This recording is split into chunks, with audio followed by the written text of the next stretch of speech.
Hausse des températures, fonte des glaciers, élévation du niveau moyen des mers, autant de signes d'un changement climatique dont les mécanismes ne sont pas totalement décryptés par les scientifiques.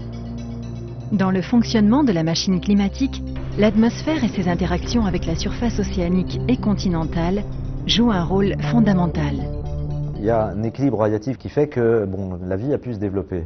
Toute perturbation en fait, liée à l'activité humaine risque d'introduire un déséquilibre et de faire en sorte que le climat évolue d'une façon qui sera peut-être imprédictible si jamais on dépasse des seuils qui soient irréversibles.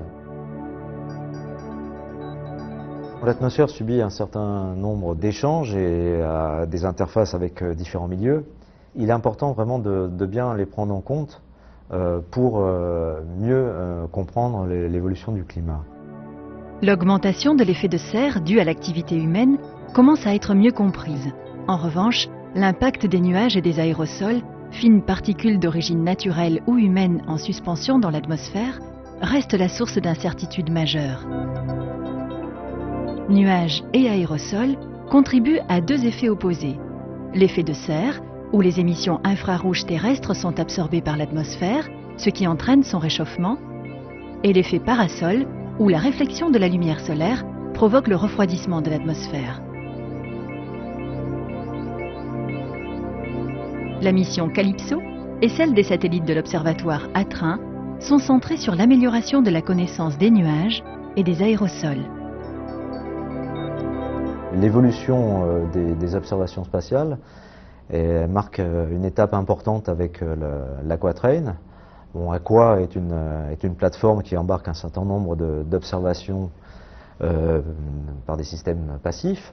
Et à la suite de cette plateforme, il y aura Calypso qui embarquera un système de télédétection active par sondage laser. Il y aura CloudSat qui embarquera un système également actif d'observation par radar. Le LIDAR apportera des informations sur les aérosols, les nuages glacés préférentiellement, alors que le radar va apporter plus d'informations sur les précipitations, les nuages glacés également, et aussi les hydrométéores assez, de taille beaucoup plus importante. Ça va être vraiment une première de pouvoir coupler ce type d'observation. Donc d'avoir une vision à la fois, spatiale, horizontale avec les instruments dits passifs, et une vision verticale avec les instruments actifs.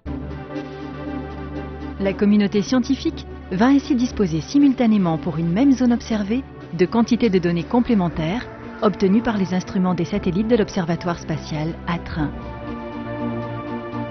Ces informations seront facilement accessibles au Centre de traitement des données scientifiques ICAR, installé à Lille.